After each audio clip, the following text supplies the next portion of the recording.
ನಮಸ್ತೆ. ಈ ಫಂಕ್ಷನ್ನು ನಮ್ಮ ತಂದೆ ತಾಯಿಯ 50th ವೆಡ್ಡಿಂಗ್ ಆ್ಯನಿವರ್ಸರಿ. ಇದು ಜುಲೈ 28 ಅಂದರೆ ನಿನ್ನೆ ನಡೆದಿದ್ದು. ಇದು ನಾನು ಮಾಡಿದ್ದೆ, ರೆಸಿನ್ ಆರ್ಟು ಮತ್ತು ಆ ಚಾಕ್ಲೇಟ್ಸ್ ಕೂಡ. ಸೊ ನಾನು ಬೆಂಗಳೂರಿಗೆ ಹೋಗಿದ್ದೆ ಮೊನ್ನೆ. ಸೊ ನಿನ್ನೆ ಅಮ್ಮ ಅಪ್ಪನ ಒಂದು ವೆಡ್ಡಿಂಗ್ ಆ್ಯನಿವರ್ಸರಿ ಫಂಕ್ಷನ್ ಇತ್ತು. ಸೊ ಅದನ್ನೊಂದು ಚಿಕ್ಕ ವಿಡಿಯೋ ನಿಮ್ಮೊಂದಿಗೆ ಹಂಚಿಕೆ. ಎಷ್ಟು ಕ್ಲೋಸ್ ಅಂದರೆ ಅಪ್ಪ ಅಮ್ಮ, ಅಷ್ಟೇ ವಿನಯ ಕೂಡ ನಮ್ಮಮ್ಮ, ಅಷ್ಟೇ ಪ್ರೀತಿ ನಮ್ಮಪ್ಪನಿಂದ ನಮ್ಮಮ್ಮಂಗೆ. ಯಾಕೆ ಅಂತಂದರೆ ನಮ್ಮಪ್ಪಾಜಿಗೆ ಏನಾದರೂ ಸಿಟ್ಟು ಬಂದು ಅಮ್ಮನ ಬೈದಾಗ ಅಂದ್ರೆ ಗದರಿಸಿದಾಗ ಬೈಯೋದು ಬಹಳ ಕಡಿಮೆ ಇತ್ತು. ಒಂದು ವೇಳೆ ಸಿಟ್ಟು ಬಂದಾಗ ಏನಾದ್ರು ಗದರಿಸಿದ್ರೆ ಅಮ್ಮ ಒಂದು ಮಾತು ಆಡ್ತಿರ್ಲಿಲ್ಲ, ಎದುರು ಮಾತೇ ಆಡ್ತಿರ್ಲಿಲ್ಲ, ಮೌನವಾಗಿ ಎದ್ದು ಹೋಗ್ಬಿಡೋರು.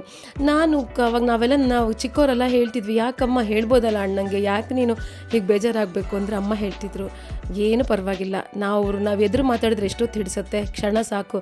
ಆದರೆ ನಾವೊಂದು ಕ್ಷಣ ತಾಳ್ಮೆಯಿಂದ ಅವಾಗ ಆ ಜಾಗ ಬಿಟ್ಟು ನಾವು ಬೇರೆ ಕಡೆ ಹೋಗಿದ್ದೀವಿ ಅನ್ಕೋ, ಆ ಜಗಳಕ್ಕೆ ಆಜ್ಯ ಹಾಕದೇ ಇರೋ ಹಾಗಾಗತ್ತೆ ಅಂತ ಹೇಳಿ ಅಲ್ವಾ.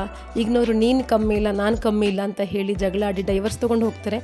ಈಗಿನ ಮಕ್ಕಳಿಗೆ ಸಂಸ್ಕಾರ ಕೊಡುವಂಥ ಫ್ಯಾಮ್ಲಿಗಳೇ ಇಲ್ದಂಗೆ ಆಗೋಗುತ್ತೇನೋ ಅನಿಸುತ್ತೆ ಒಂದೊಂದ್ಸಲ.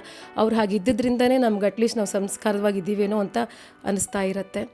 ಸೊ ನನ್ನ ಒಂದು ಅನಿಸಿಕೆ ಅಷ್ಟೇ ಇದು. ಯಾಕೆಂದರೆ ಒಂದು ಹೆಣ್ಣು ಕ್ಷಮೆಯ ಧರಿತ್ರಿ ಅಲ್ವಾ, ಅದಕ್ಕೆ ಪ್ರಕೃತಿ ಕೂಡ ಹೆಣ್ಣಾಗಿದ್ದಾಳೆ. ಕ್ಷಮೆ, ಪ್ರೀತಿ, ವಿಶ್ವಾಸ, ತ್ಯಾಗ ಇವೆಲ್ಲ ಹೆಣ್ಣಿನ ಗುಣಗಳು.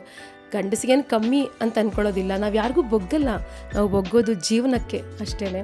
ಇದು ನಾನು ಮಂಗಳಗಿರಿಯಲ್ಲಿ ಸೀರೆ ತಗೊಂಡಲ್ಲ, ಅದ್ರದ್ದು ಒಂದು ಚಿಕ್ಕ ಫೋಟೋ ಇಟ್ಟೆ ಅದ್ರದ್ದು.